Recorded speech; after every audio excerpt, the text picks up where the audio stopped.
मोक्षमार्गस्य नेतारम् वेत्तारम् कर्मभूभृताम् ज्ञातारम् विश्वतत्त्वानाम् वन्दे तद्गुणलब्धये वन्दे तद्गुणलब्धये। जीवन का उद्देश्य सम्यक ज्ञान की प्राप्ति करना है। ज्ञान की प्राप्ति ही आत्मा की प्राप्ति है। ज्ञान की अनुभूति ही आत्मा की अनुभूति है। ज्ञान की शुद्धि ही आत्मा की शुद्धि है। इसलिए येन केन प्रकारेण ज्ञानाभ्यास करके ज्ञान को निर्दोष बनाना चाहिए। स्वदोष शांत्या विहितात्म शांति। आचार्य समंतभद्र स्वामी ने 20 बार एक शब्द लिखा है, स्वदोष शांत्या विहितात्म शांति। आज तक जितने भी जीव सुखी हुए हैं सब अपने दोषों को शांत करके, नष्ट करके, मिटा करके सुखी हुए हैं और कोई उपाय नहीं है। तो ज्ञान का क्या दोष है? अनादि काल से हम पक्षपात, अंधविश्वास, भावुकता, पूर्वाग्रह इन दोषों से ग्रस्त हैं। इसलिए हमको सम्यक ज्ञान नहीं हो पा रहा है। फिर से बहुत इम्पोर्टेंट एक वाक्य कहा, ज्ञान के क्या दोष हैं और किनको दूर करना है। 2 बात कही अभी। एक बात ये कही कि जीवन का उद्देश्य अपने ज्ञान को शुद्ध करना है। एक बात तो ये कही मैंने। दूसरी बात मैंने ये कही कि ज्ञान को शुद्ध करने का मतलब क्या? सोने को शुद्ध करना है तो कैसे करना है? सोने में क्या अशुद्धि है ये जाने बिना सोना शुद्ध नहीं हो सकता। ऐसे ही ज्ञान शुद्ध करना है तो ज्ञान में क्या दोष आ रहे हैं? तो ज्ञान में जो दोष आ रहे हैं उनमें से कुछ के मैंने अभी नाम बोले। पक्षपात, पूर्वाग्रह, भावुकता, अंधविश्वास, ऐसे कुछ दोष अनादि काल से ये जीव लेकर चला आ रहा है और उसके कारण कई बार इसको सम्यक ज्ञान प्राप्ति का अवसर भी होता है तो सम्यक ज्ञान प्राप्त नहीं होता है। ये उसमें उलझ जाता है। इसको ये मान के बैठा रहता है कि ये चीज ऐसी है, फिर वो वैसी ही उसे दिखाई देती। माँ को अपना बेटा दुबला ही दिखता है, दूसरे का बेटा वो ताकतवर दिखता है। वो तो लंबा, वो तो अच्छा था, वो बढ़िया है, तू कमजोर है। मेरा बेटा कमजोर, उनका तो ताकतवर है। ऐसे ये इस तरह की भावनाएं हैं जो अनादि काल से इस जीव के साथ लिपटी हुई है। और न्याय शास्त्र पढ़ने का उद्देश्य यही है। न्याय शास्त्र ये बताता है, आंखें खोलो, पक्षपात से मत देखो, पूर्वाग्रह से मत देखो। ऐसी बहुत कहानियां हैं, बहुत दृष्टांत हैं कि पक्षपात से चीज गलत दिखती है। पूर्वाग्रह के कारण चीज जैसे आंखों में पीलिया हो जाए तो सफेद दीवार भी पीली दिखती है। ऐसे ही हमारे ज्ञान में अनादि काल से ये दोष प्रवेश कर रखे हैं। हमने ये सोच रखा है कि ब्राह्मण अच्छा ही होता है, बनिया लोभी ही होता है।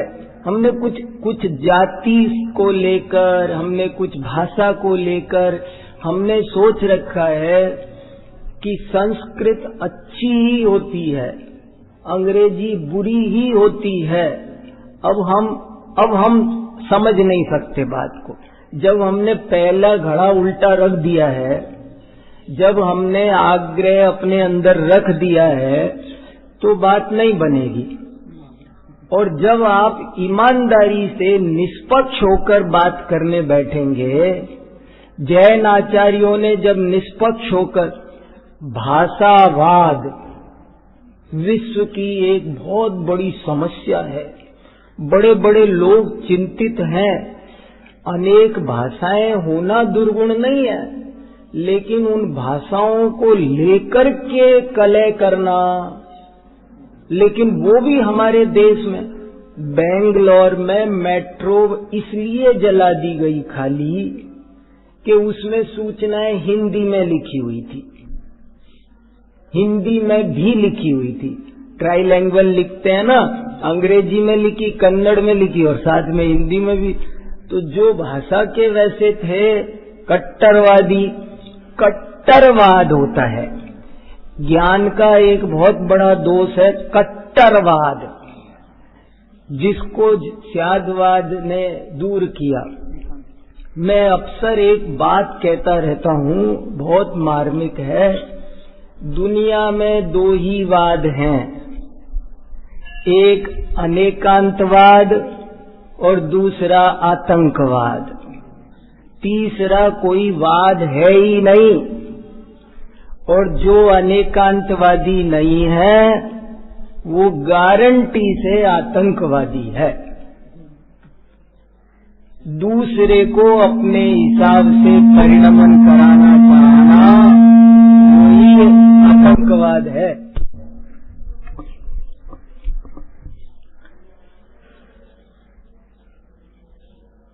जब जैनाचार्यों ने भाषावाद पर विचार किया तो देखो क्या लिखा। देखो, जब आंख खोल के देखते हैं तो चीज कुछ और दिखती है, और जब हम पक्षपात और पूर्वाग्रह से देखते हैं तो चीज कुछ और दिखती है। आप निरंतर देखो, 24 घंटे देखो, आपको पता चलेगा। अपनी गलती पकड़ो, स्वदोष शांत्या, अपनी गलती पकड़ना ही आराधना है। साधना किसे कहना, आराधना किसे कहना? क्या परिभाषा साधना आराधना की? निरंतर अपने दोषों को पहचानना और चुन चुन कर बाहर निकालना, इसी का नाम साधना है, इसी का नाम आराधना है। तो जैन आचार्यों ने ये देखा भाषावाद। अब इस पर जरा आंख खोल के विचार करो। तो जैन आचार्यों ने लिखा, देखो भाई, भाषा तो माध्यम है, महत्वपूर्ण तो उसके द्वारा प्रकट किए जाने वाले भाव होते हैं। कोई व्यक्ति संस्कृत में गाली दे तो क्या अच्छी हो जाएगी? और अगर भेद विज्ञान की बात ग्रामीण भाषा में भी बोली जाए, टूटी फूटी भाषा में भी बोली जाए, बच्चे की तोतली भाषा में भी बोली जाए, तो वो अभिनंदन करने लायक है, महत्वपूर्ण बात है। और कैसे? तो उन्होंने कहा, जैसे गाय चाहे काली हो चाहे सफेद हो, उसका दूध, ये उदाहरण आचार्यों का, मैं उन्हीं के वाक्य बोलने की कोशिश करता हूँ। हमको हमारे गुरुजी एक बात कहते थे बराबर कि आगम पर, गद्दी पर बैठकर एक एक वाक्य वो बोलो कि जो जिनवाणी में उपलब्ध होता हो। हुरुप पाई भी अपनी तरफ से मत बोलो, ये कोशिश करो। तो ये उदाहरण देखो क्या लिखा। गाय चाहे काली हो चाहे सफेद हो, उसका दूध सफेद होता है और हमें उसी से मतलब होना चाहिए। हमें गाय के रंग से मतलब नहीं होना चाहिए, और होता भी नहीं है। दुनिया में किसको होता है उससे किस। और उन्होंने निष्कर्ष दिया, कातंत्र व्याकरण संस्कृत का महत्वपूर्ण व्याकरण, 5000 साल पुराना। नाम सुने होगा आपने सबने कि नहीं पता नहीं। संस्कृत सीखने का सबसे सरल व्याकरण कातंत्र व्याकरण है, जिसको संस्कृत व्याकरण के नाम पर आजकल पाणिनि का चलता है, अष्टाध्यायी, कौमुदी। लेकिन हमारे जैन आचार्यों ने कैसे संस्कृत सीखी जाए, इसके लिए एक कातंत्र व्याकरण लिखा है। का माने छोटा सा, लघु संक्षिप्त, तंत्र माने व्याकरण, संक्षिप्त व्याकरण है उसका। कातंत्र व्याकरण का दूसरा नाम है मुष्टि व्याकरण। मुट्ठी में आ जाए इतना सा है और छोटा सा है, और उसके बारे में लिखा, उसकी 5000 साल पुराना है, आज का नहीं है। 5000 साल पहले हमारे शास्त्र कब से हैं? आप ये गलत फहमी में मत रहना कि 2000 साल से ही हमारे शास्त्र हैं। हमारे शास्त्र बहुत 5000 साल पहले ग्रंथ लिखा गया कातंत्र, और वो उसकी आज की तारीख में कम से कम 5000 टीकाएं मिलती है। जर्मनी, भूटान, अफगानिस्तान, चाइना, इन सब जगहों पर मिलती है। और संस्कृत के ब्राह्मण पंडितों ने लिखा, पतंजलि ने लिखा, ग्रामे ग्रामे कालापकम काटकम च प्रोच्यते। गली गली में पाठशालाओं में जैन व्याकरण पढ़ाया जाता है, गली गली में पढ़ाया जाता है। तो ऐसा वो सुंदर ग्रंथ है, उसमें क्या लिखा अब उसका और परिचय नहीं देता अभी। उसमें क्या लिखा, भाषा की बात की वजह से उसका थोड़ा परिचय देने का मन कर गया। आपको थोड़ा थोड़ा तो पता हो ना। देखो बहुत बातें हैं, पर मैं बहुत सहजता से यहाँ हूँ, मैं बहुत आनंद ले रहा हूँ, अपने आनंद के लिए यहाँ आया हूँ। मेरे को बहुत, मेरा तन मन बहुत प्रफुल्लित होता है। मैं यहाँ इतना प्रसन्न, मेरे को इतना आनंद आता है कि वो मैं जानता हूँ, भगवान जानता है। तो मैं चुपचाप आपको पढ़ाने की भावना मेरे विशेष, जो सहजता से मेरे निकल रहा है, जो कह पा रहा हूँ, जो जो याद आ रहा है, वो सब सहज आपको कह रहा हूं। तो उसमें क्या लिखा कातंत्र व्याकरण में, सर्वभाषा सरस्वती, सर्वभाषा सरस्वती। संसार की सारी भाषाएं सरस्वती की पुत्रियां हैं। देखो कभी भी किसी भाषा की बुराई मत करना, कभी भी मत करना, लोग करते हैं। किसी भाषा की बुराई करना, हंसी उड़ाना, आपने देखा होगा कुछ लोग है ना हंसी उड़ाते हैं अंग्रेजी। अरे उसमें क्या है, BUT बट, PUT पुट, गलत है। ये कोई हमारी भाषा देखो। अरे भैया क्या बात कर रहे हो तुम।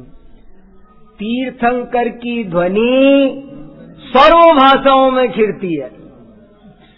तीर्थंकर कौन सी भाषा में नहीं बोलते? 10 अष्ट महाभाषा समेत लघु भाषा 7 सत। अब देखो मैंने एक भाषा वाला मुद्दा आपके सामने रखा, दृष्टिकोण कैसा साफ हो गया, कितना सुलझ गया, चित्त हल्का हो गया। कसाय दुख देती है, बोझा पैदा करती है। बोझा कसायों में होता है, ज्ञान में बोझा नहीं होता है। ज्ञान तो निर्भर करता है, भार तो कसाय है। अब भाषा कैसी होनी चाहिए, इसके लिए बड़े बड़े धुरंधर, अपने को विद्वान कहने वाले, पंडित कहने वाले लड़ रहे हैं, आंदोलन कर रहे हैं, संगठन बना रहे हैं, और यहाँ चुटकियों में समस्या सुलझ गई। आंख खोल के देख, भाषा के लिए क्या लड़ना। गलत बात किसी भी भाषा में कही जाए गलत ही है, और सही बात किसी भी भाषा में कही जाए सही ही है, ये न्याय सिखाता है। ऐसे न्याय पक्षपात से हमारी आंखें खोलता है, हमको सच्चाई दिखाता है। ऐसा बहुत बार कदम कदम पर बैठा रहता है, मुझे जो पसंद है वो रसोई में बना तो रसोई अच्छी बनी,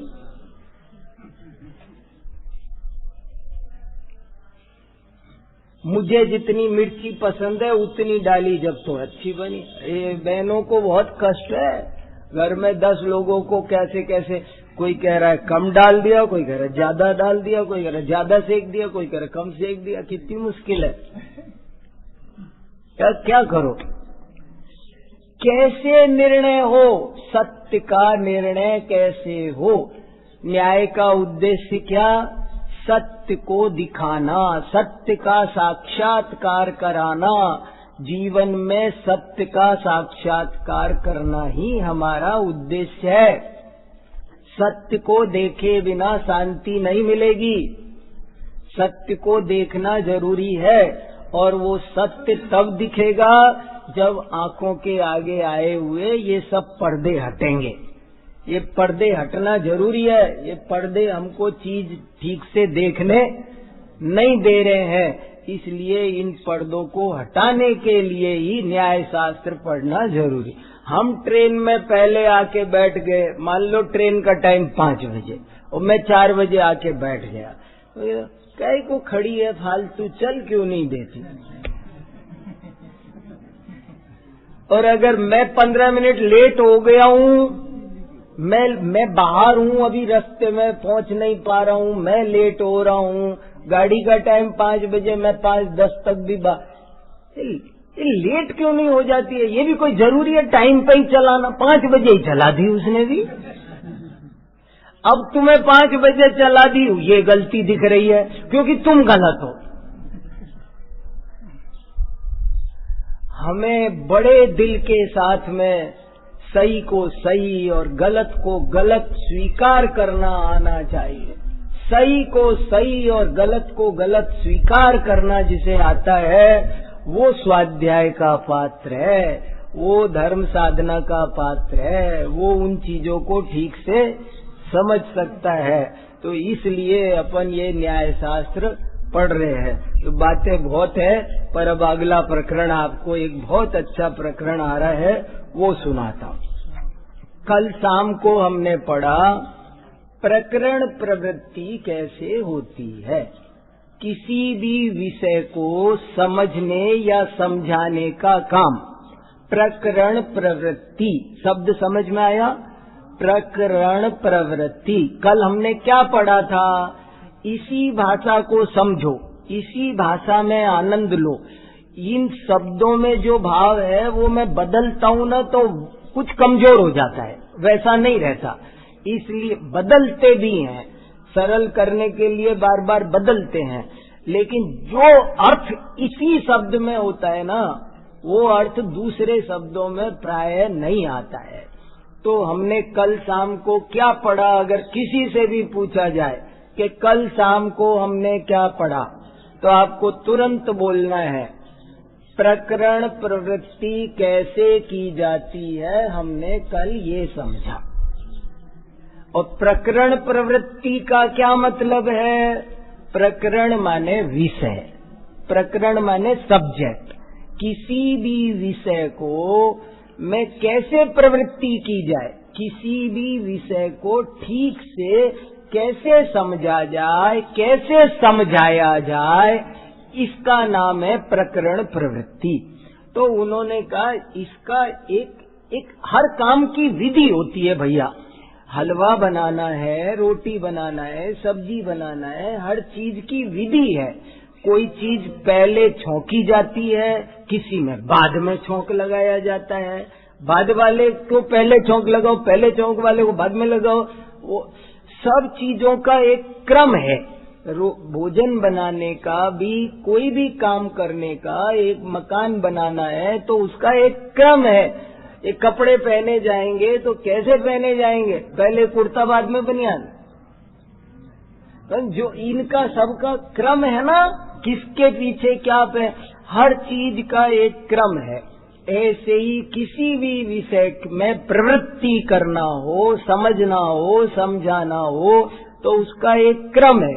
नंबर 1, पहली सीढ़ी पे चढ़ोगे तब दूसरी बात। पहली सीढ़ी उद्देश्य, दूसरी सीढ़ी लक्षण निर्देश, तीसरी सीढ़ी परीक्षा। ये करेंगे तब हम उस विषय को ठीक से उसके साथ न्याय कर पाएंगे, अच्छे से समझ पाएंगे। ये बात हमने कल पढ़ी। अब आज हम दूसरा प्रकरण में आगे बढ़ाता हूँ। बहुत बढ़िया प्रकरण है, बहुत अच्छी बात इसमें भरी हुई है। देखो प्रश्न संख्या 16, प्रमाण किसे कहते हैं? कल हमने पढ़ा था न्याय किसे कहते हैं। न्याय की क्या परिभाषा पढ़ी थी? प्रमाण नयात्मको न्याय। याद रखो, कुछ याद रहेगा तो वो चित्त में घूमेगा। न्याय किसे कहते हैं? प्रमाण नयात्मको न्याय। और प्रमाण नय क्या होते हैं? अब देखो ये सब लिखने से, आज अर्चना जी ने भी मुझे 5-6 पेज लिख कर दिए, बहुत अच्छे लिखे, मन प्रसन्न हुआ। लिखना चाहिए, लिखने से चीजें स्पष्ट होती है, हमारी कमी हमको पता चलती है। तो अब जैसे प्रमाण है, अब आप अपने आप से पूछो। मैं क्लास में तो पूछ लेता हूँ, अभी नहीं पूछता, पर यहाँ आप अपने आप से पूछो। अपने गुरु भी खुद ही है, अपना शिष्य भी आत्मा। ये भी एक गजब का सिद्धांत है। हम ही गुरु, हम ही शिष्य, हम ही कर्ता, हम ही कर्म, हम ही करण, हम ही संप्रदान, हम ही अपादान, हम ही सब कुछ हमें सट कारक यही घटाओ, स्वयंभू है तब। तो अपने गुरु शिष्य आप बनो। तो अपने आप से पूछो प्रमाण नय क्या? तो आपको चित्त में तुरंत उपस्थित होना चाहिए, चित्त में प्रमाण नय क्या। कोई बच्चा पूछे ये प्रमाण नय क्या होता है, हमें समझाओ। कोई बच्चा पूछे, मान लो ये पूछे गुड़िया कि बताओ प्रमाण नय क्या है, तो इसको बता सकता हूँ क्या मैं? अपने आप से पूछो। हमें तुरंत देखो चुटकियों में संक्षेप में बात बताना आना चाहिए। पूरी वस्तु को कहना वो प्रमाण, और उसके एक अंश को कहना वो नय। हमने कहा नींबू, ये हो गया प्रमाण। हमने कहा पीला, खट्टा, गोल, रसीला, ये हो गए ना। हमने कहा कार, तो कार बोला, ये हो गया प्रमाण। पहिए, seat, brake, clutch, accelerator, battery, steering, ये क्या हो गया? नहीं। पूरी वस्तु बोलना, हमने बोला मनुष्य, हमने बोला गाय, ये प्रमाण। सींग, पूंछ, पैर, ये हो गए पूरी वस्तु का। तो अब देखो सबको, बच्चे को समझ में आना चाहिए। आपकी बात बिल्कुल, अब विस्तार और कितना भी करो, लेकिन इतना पता रहना चाहिए प्रमाण नय क्या होता है। पूरी वस्तु का कथन करना, पूरी वस्तु को जानना, कहना, समझना, समझाना, वो प्रमाण है। और उसके एक देश को, देश माने क्या होता है? भारत को देश क्यों कहते हैं, कभी पता है? कोई बताएगा भारत को देश क्यों कहते हैं? देश शब्द का अर्थ है, जैसे वाटर माने पानी होता है, ऐसे ही देश शब्द का डिक्शनरी का अर्थ है टुकड़ा। देश माने टुकड़ा। देखो उठा के डिक्शनरी, इसीलिए मैं शब्द जानने को पीछे पड़ा रहता हूँ कि शब्द नहीं जान। देश, भारत को देश क्यों कहते हैं? जर्मनी देश क्यों है? पाकिस्तान देश क्यों है?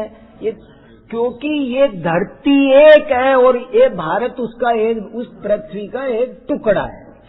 और राजस्थान को प्रदेश क्यों कहते हैं? मध्य प्रदेश, देश का टुकड़ा प्रदेश। पुत्र का पुत्र, प्रपुत्र, पिता का पिता, प्रपिता, ये तो भेद का भेद। प्रे कहाँ लगता है? तो एक है देश। अब ये शब्द पढ़ने से है ना, शब्द को ब्रह्म कहा, शब्द को ब्रह्म कहा। शब्द है ना वो ब्रह्म है। शब्दों को छोटी चीज मत समझो। एक बड़ा सुंदर श्लोक है, अमंत्रमक्षरम नास्ति नास्ति मूलमनौषधम अयोग्य पुरुष नास्ति योजकस्तत्र दुर्लभ। क्या अद्भुत श्लोक है। कैसे कैसे हमारे पूर्वज एक एक श्लोक में सब भर गए, एक ही श्लोक में सब भर गए। अमंत्रम अक्षरम नास्ति, कोई एक अक्षर ऐसा नहीं है जो मंत्र न हो। अब ये कभी कभी कई मंदिर में नीचे नाम लिखा होता है, श्री, हमसे पैर नहीं रखा जाता, उन पर पैर नहीं रखना चाहिए कभी, वो भी सरस्वती है। अमंत्रम अक्षरम नास्ति, एक अक्षर ऐसा नहीं है जो मंत्र नहीं हो। अमंत्रम अक्षरम नास्ति नास्ति मूलमनौषधम, ऐसी कोई वनस्पति नहीं जो औषध न हो, ऐसा कोई पुरुष नहीं जो अयोग्य हो। कमी केवल उसको पहचानने वाले की है, उसको जानने वाला चाहिए, उसका योजक चाहिए। अमंत्रम अक्षरम नास्ति नास्ति मूलमनौषधम अयोग्य पुरुषो नास्ति योजकस्तत्र दुर्लभ। दुनिया में एक अक्षर ऐसा नहीं जो मंत्र न हो, एक जड़ी वनस्पति ये ऐसी नहीं जो औषध न हो, और एक पुरुष कोई ऐसा नहीं दुनिया में, एक व्यक्ति भी ऐसा नहीं जो अयोग्य हो। उसमें कुछ न कुछ योग्यता होती है। हमारे यहाँ दिल्ली में पास में एक LIC की ब्रांच है, और उस पर जो गार्ड है ना, वो जब देखो तब सोता रहता है। गार्ड काम तो है उसका चौकीदारी, पर जब देखो तब वो सोता रहता। तो वो ब्रांच के हेड ने ऊपर उसकी कई दफे शिकायत करी कि ये गार्ड हटाओ। तो ऊपर से CEO चेक करने आए, कि तो चेक करने आए, तो तब भी वो तो सोते ही मिल गया करम का। उसने सोचा उस दिन ना मिला होता तो ठीक था, पर वो तो उस दिन भी उसे भी सोया हुआ मिल गया। तो वो जो चेक करने आया ना, उसने कहा तुरंत पहले इसकी फोटो खींचो। तो फोटो खींची, फिर कहा एक काम करो, एक नई पॉलिसी लॉन्च करो और उसको विज्ञापन में इसको डालो और लिखो, यदि आपको भी ऐसे ही चैन से खर्राटे लेकर सोना हो तो हमारी ये पॉलिसी खरीदें। और वो पॉलिसी लाखों बिक गई।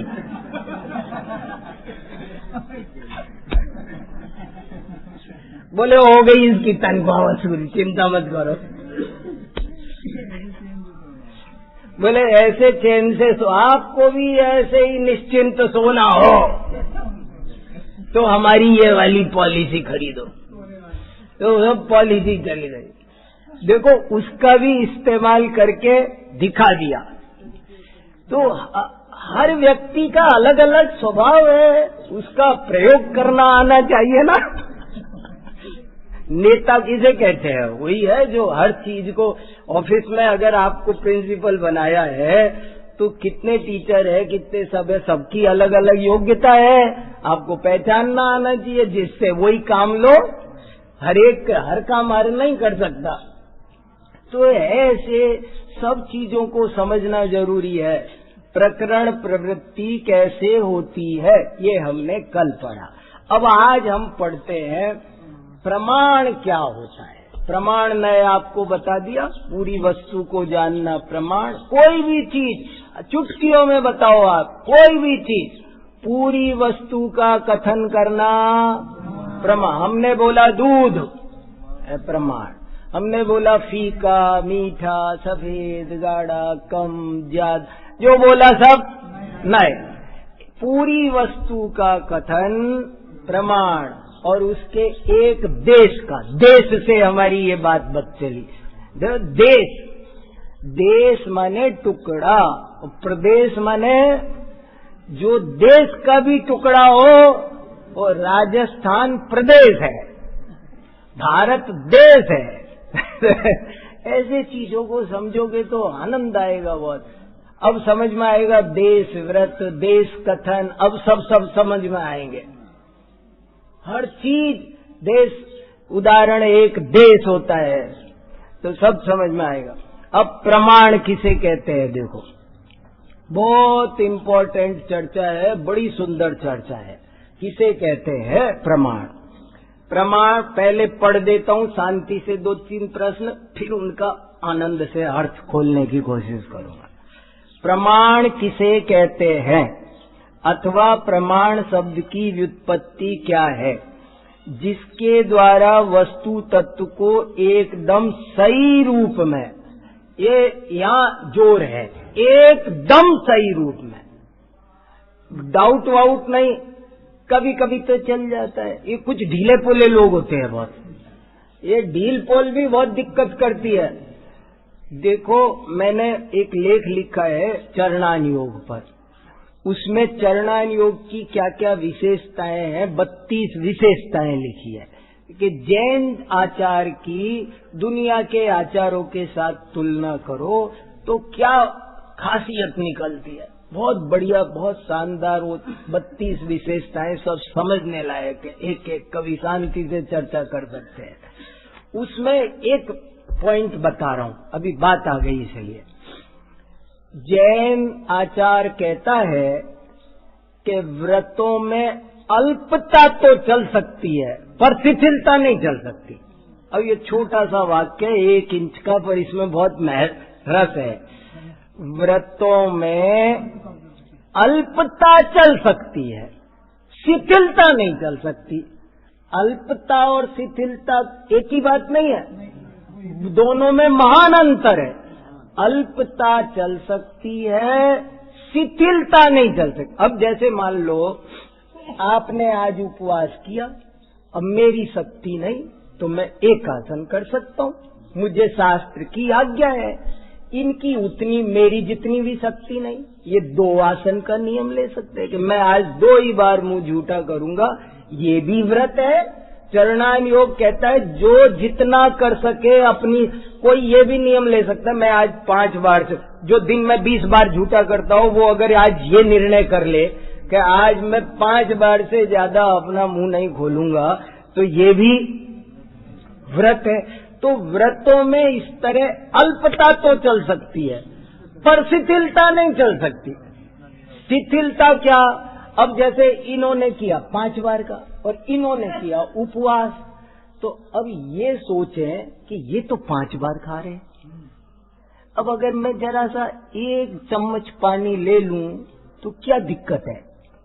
बोले नहीं, तुमने उपवास किया है, अब तुम 1 चम्मच पानी तुम नहीं ले सकते।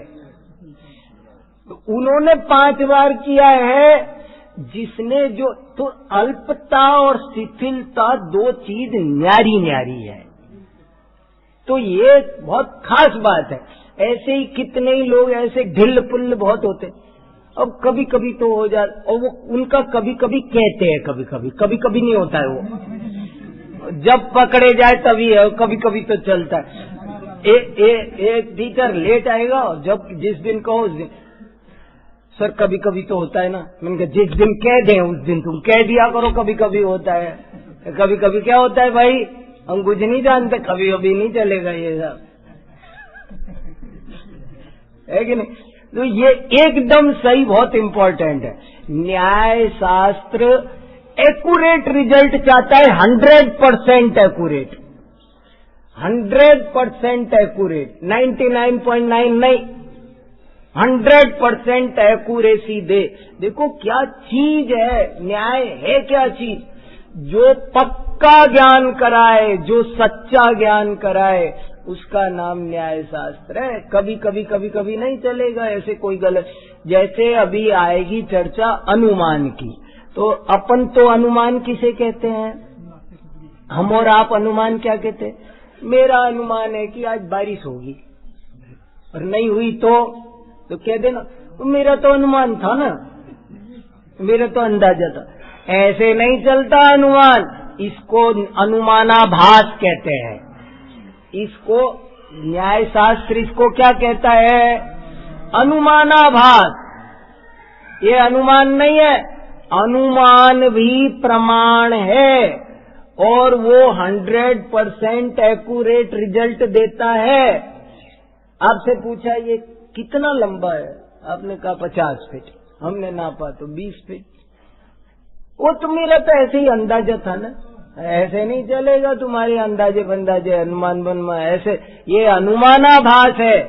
अनुमान वो है प्रत्यक्ष जैसा ही जो रिजल्ट दे। प्रत्यक्ष और अनुमान में केवल उसकी जानने की विधि का अंतर है, उसके रिजल्ट में अंतर नहीं आना चाहिए। ऐसा सुंदर न्याय, इसलिए ये लाइन बहुत ध्यान देने लायक है। एकदम सही रूप में, जिसके द्वारा वस्तु तत्व को एकदम सही रूप में जाना जाता है, पहचाना जाता है, उसे प्रमाण कहते हैं।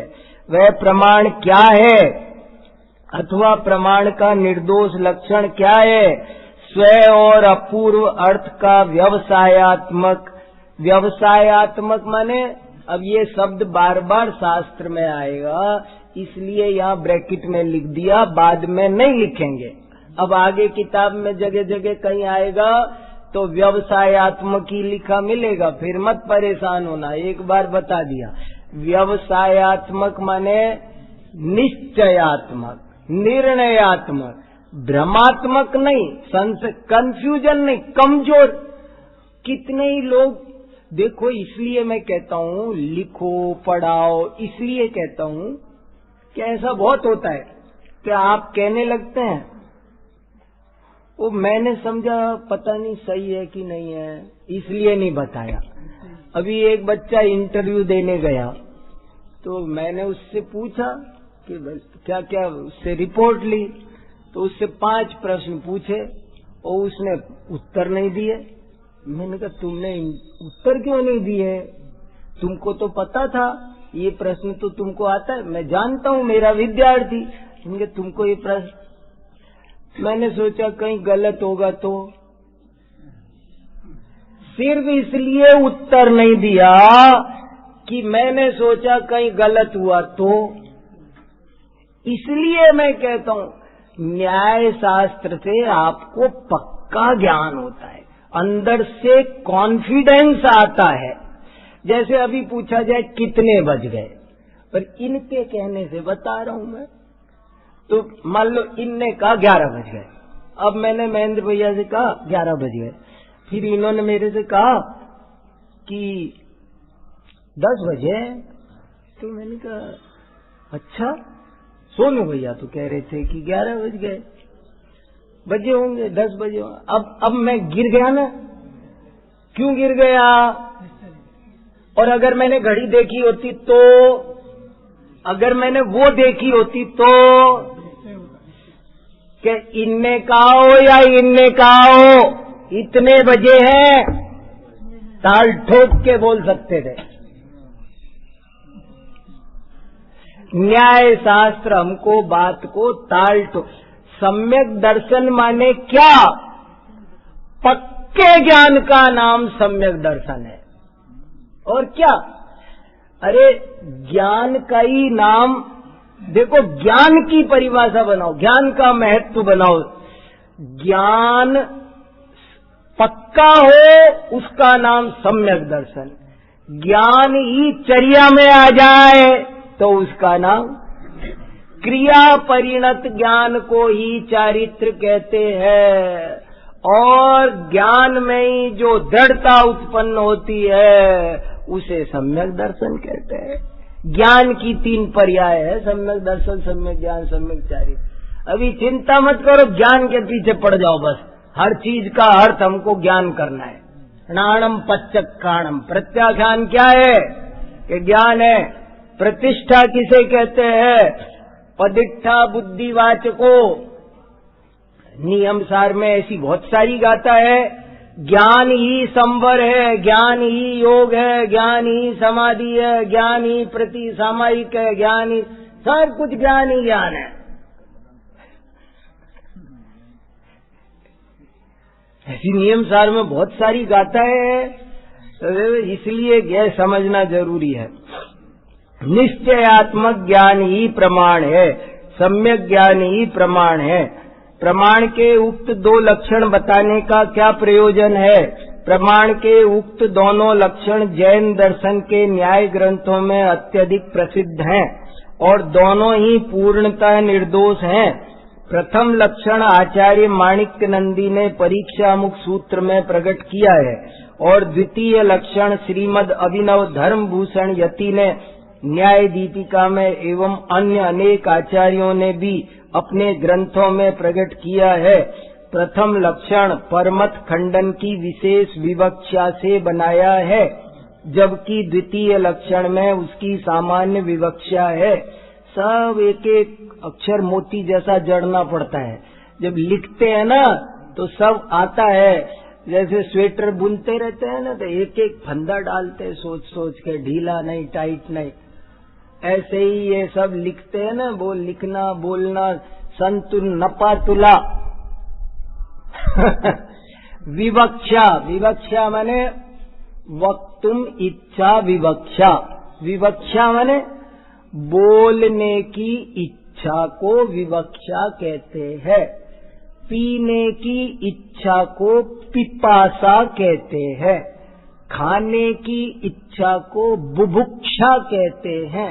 मुक्त होने की इच्छा को मुमुक्षा कहते हैं। एक शब्द आता है तो सैकड़ों आ जाते हैं।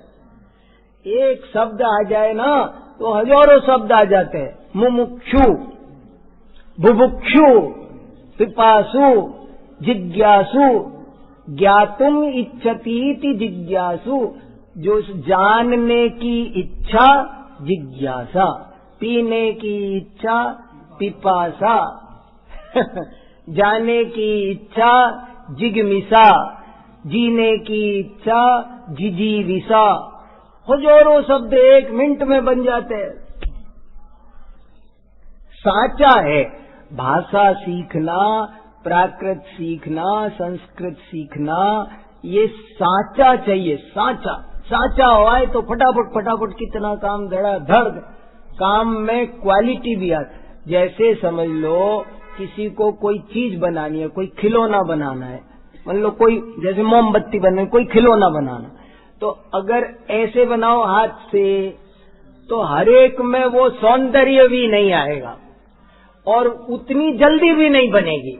और साचा बना लिया हो पहले तो गुंजिया बनाते हैं ना, गुंजिया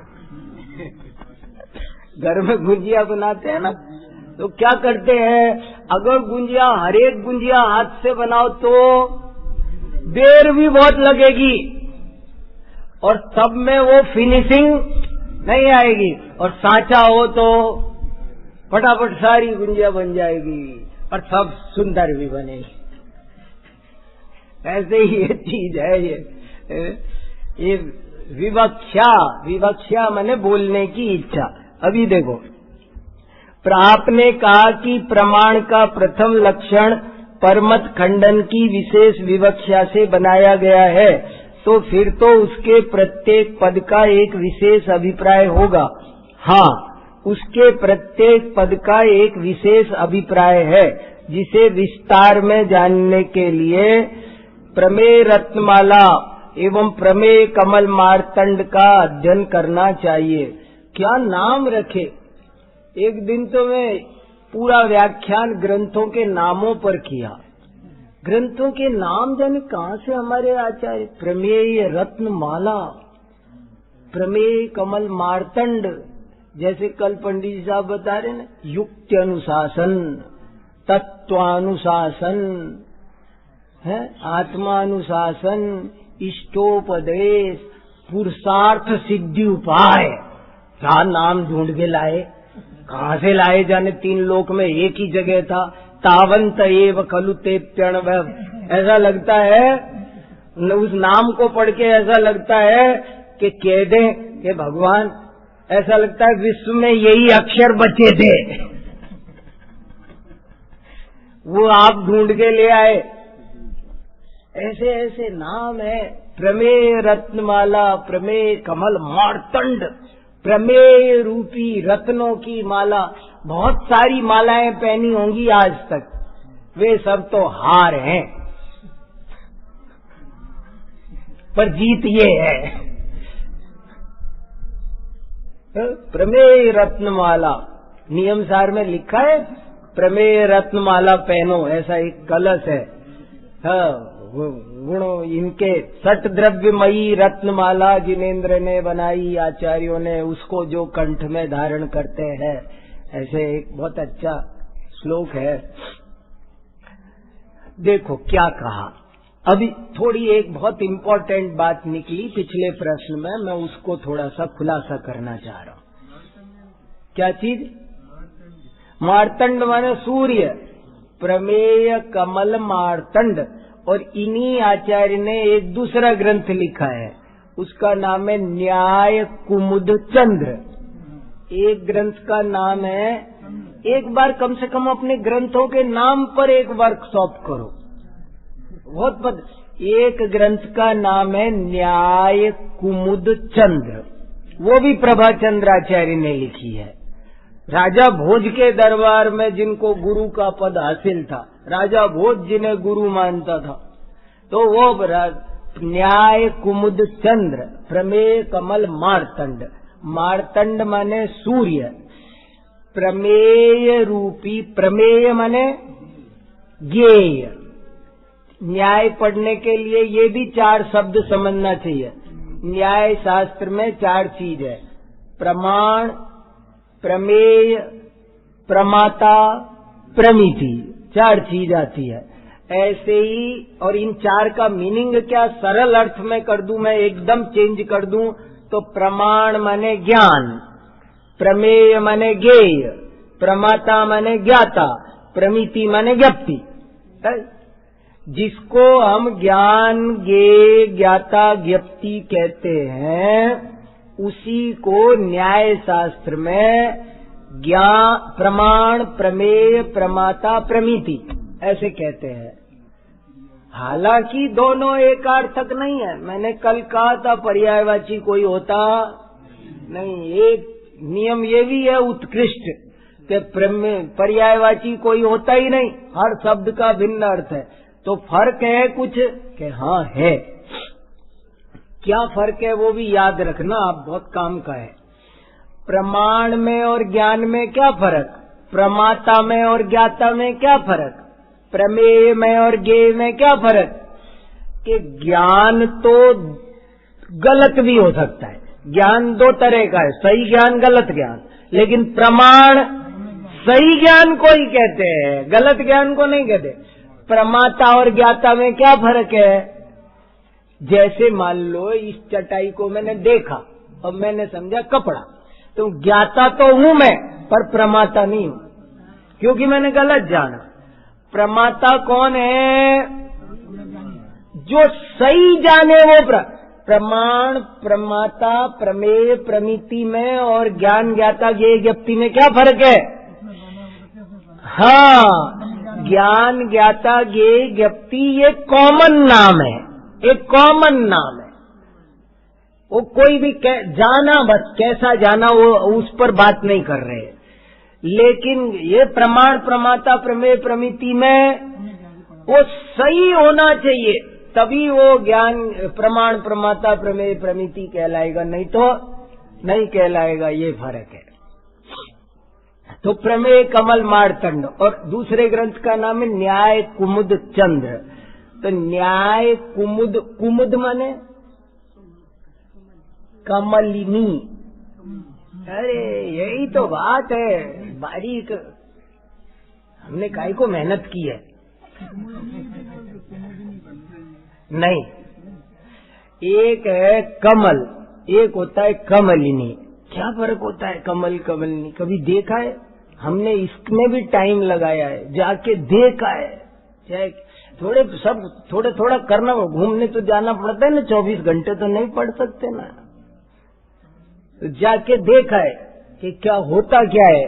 तो मेरे पास में पार्क है, डियर पार्क, उसमें सरोवर है, वहाँ कमल भी है, कमलिनिया भी है, माली भी है। हमने कहा मैं बताओ भैया क्या फर्क है, ये कमल कमलिनी होता क्या चक्कर है।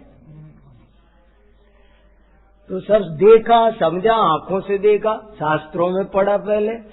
पहले क्या फर्क क्या है कि कमल उस पुष्प को कहते हैं, उस कमल को कमल कहते हैं जो सूर्य के उदय होने पर खिलता है, और कमलिनी उस कमल को कहते हैं जो रात को खिलता है, चंद्रमा देख के खिलता है। जो चंद्रमा देख के उन्हीं कमलों में जो कमल रात्रि को खिलते हैं और सुबह होते ही मुरझा जाते हैं, वे कमलिनियां हैं। और जो सुबह खिलते हैं और शाम को मुरझा जाते हैं।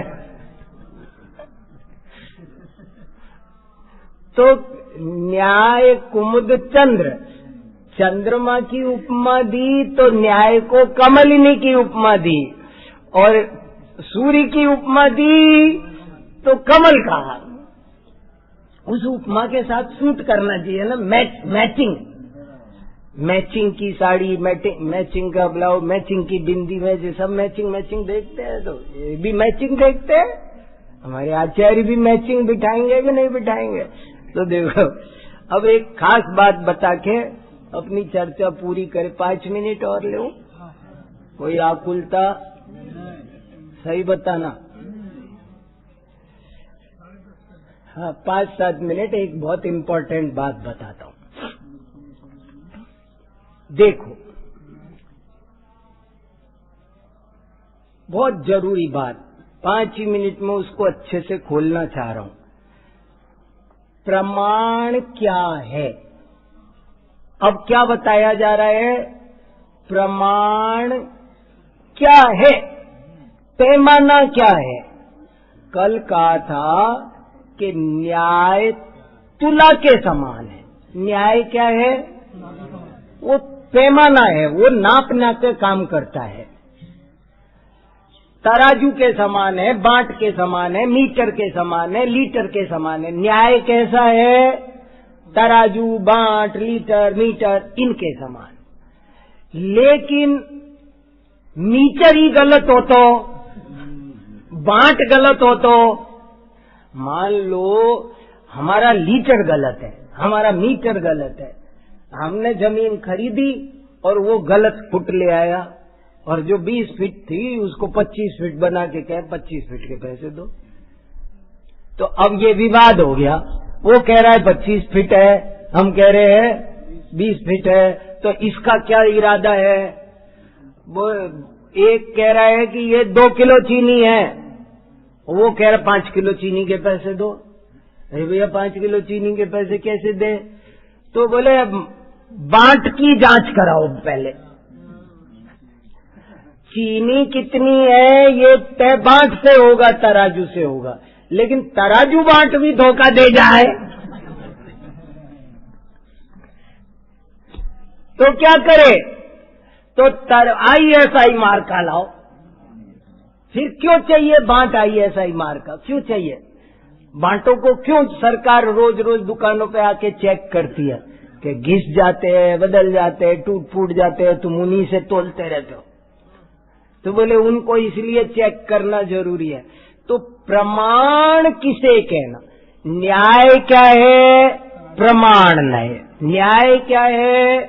वस्तु को जानने का साधन क्या है? प्रमाण नहीं। फिर प्रमाण क्या है? इस पर विवाद हो गया। सब अपने अपने दुकान पर अलग अलग बांट लेके बैठे हैं। भाई बांट, आपने कहा तराजू रखो, बांट रखो। अब तराजू सब पासंग वाली लेके बैठे हैं, बांट गलत लेके बैठे हैं। तो व्यापार सही होगा? भ्रष्टाचार मिटेगा? नहीं। तब सरकार ने नीति बनाई कि हम ISI के जो बांट होंगे वही रखने पड़ेंगे। तुम अपने घर के पत्थर के तोड़ तोड़ के मिट्टी के रख लेते हो, वो नहीं चलेगा। क्यों नहीं चलेगा? क्योंकि उनमें भी गड़बड़ हो जाती है। ऐसे ही यहां कहा कि हमको ये बात समझना जरूरी है कि प्रमाण क्या हो, प्रमाण तय करो। तो प्रमाण क्या हो, इस पर विचार विमर्श हुआ। सब लोग बैठे, बड़े बड़े दार्शनिक धुरंधर, बोले क्या हो, प्रमाण क्या हो? तो किसी ने कहा इंद्रियां प्रमाण है। जैनाचार्य ने क्या कहा, देखो अपन ने क्या पढ़ा पिछले प्रश्न में, ज्ञान ही प्रमाण है। ये बहुत खास बात है। मैं ये 5 मिनट में जो समझाना चाह रहा हूं ये ज्ञान ही प्रमाण है। और लोग क्या कह रहे थे, कोई कह रहा था इंद्रियां प्रमाण है, कोई कह रहा था गुरु प्रमाण है, किसी ने कहा वेद प्रमाण है, शास्त्र प्रमाण है। जैन आचार्यों ने ये कोई बात स्वीकार नहीं की। यदि इंद्रियां प्रमाण हो तो बोला जाता है चना और सुना जाता है धना।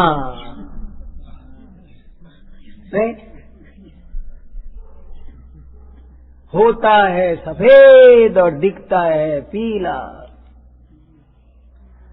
दूध है मीठा मगर बुखार आ रहा है तो लग रहा है कड़वा।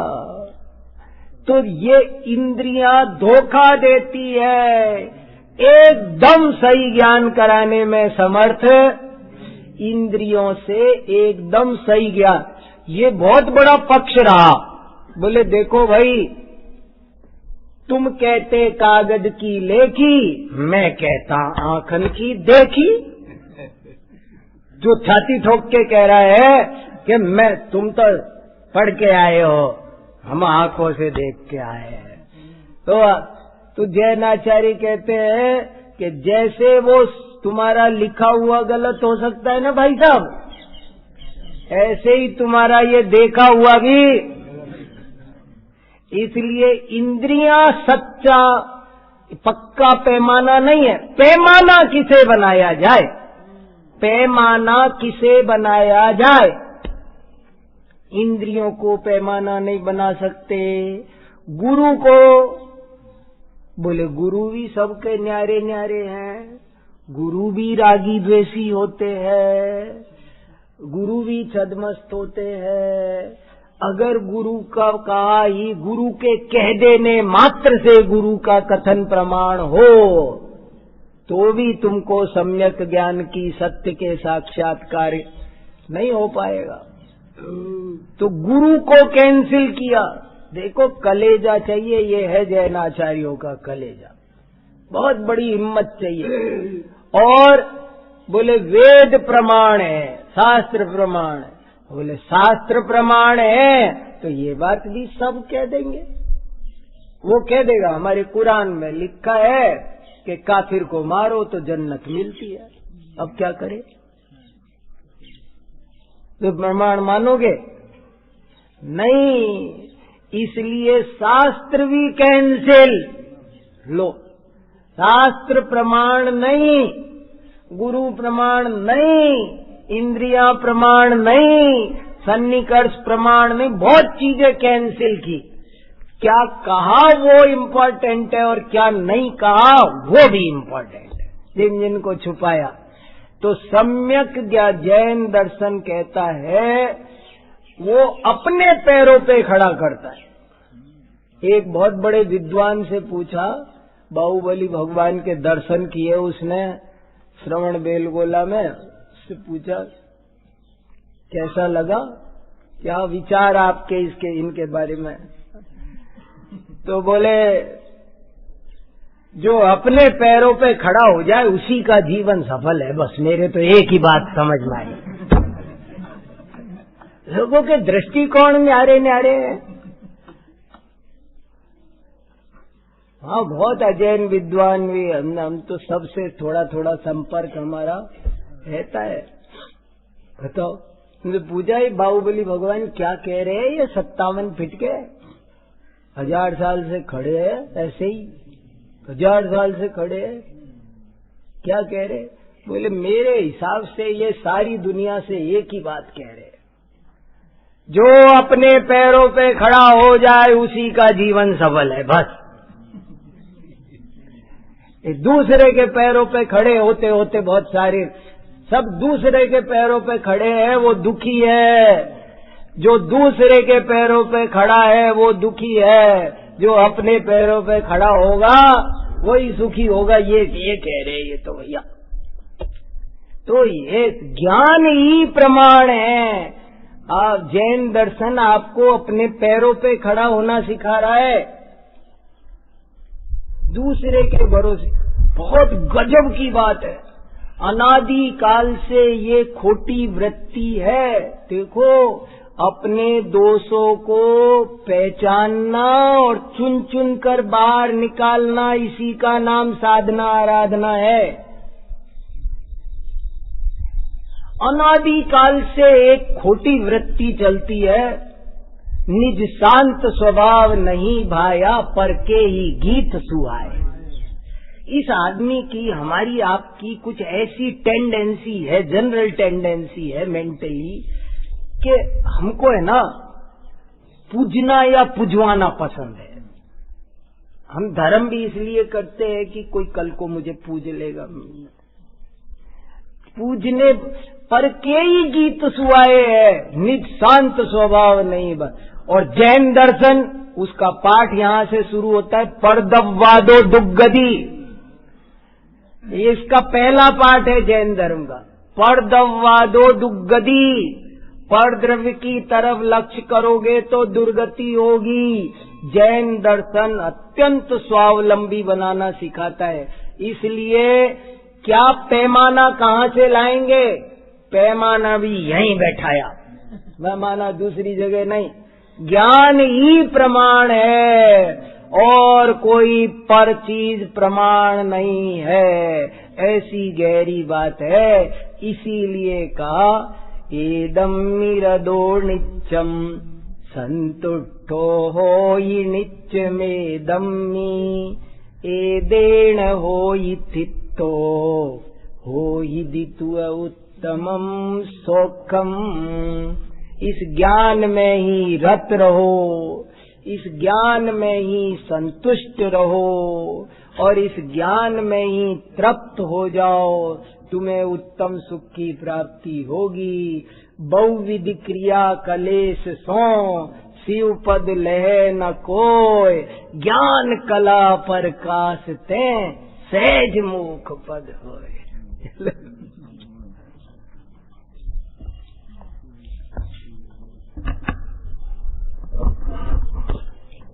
निज शांत स्वभाव नहीं भाया पर के ही गीत सुहाए हैं। ये दोष हमारा मिटे, उसकी पूरी बहुत सुंदर सुंदर प्रसंग है। ये बार बार इस अध्याय को सुने। जो अपना पूर्वाग्रह है, हठाग्रह है, दुराग्रह है,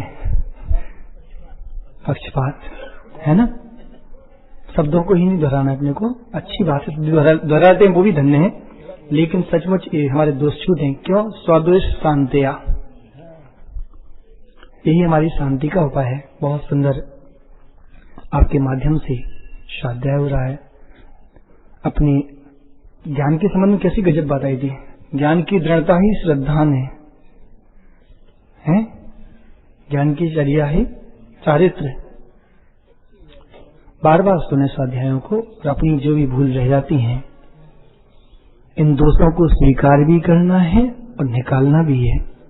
अवश्य ही अपन का प्रयास करेंगे। आप सभी उत्साहपूर्वक दोपहर में भी पधारें। दोपहर में ठीक 2:15 बजे से अपन जिनवाणी विराजमान कर लेते हैं, पाठ करते हैं और 2:30 बजे से पंचाब का स्वाध्याय प्राप्त होता है। शाम को 6:30 बजे से अपन सभी मंदिर जी में जिनन भक्ति करेंगे और 7 बजे से आदरणीय भाई सभी सागर जी का पुनः स्वाध्याय सुनेंगे। ये दिन भर के कार्यक्रम है। आप तो पधारे ही, और भी जिनसे विनम्रता से निवेदन कर सकते हो सबसे प्रेरणा कीजिए। ऐसे समागम भी अपने को दुर्लभता से मिलते हैं।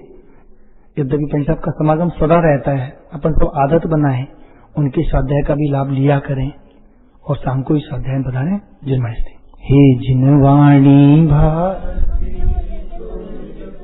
अच्छा अभी बोलना है, अब बोलो वाणी के ज्ञान से सूझे लो कालो सो वाणी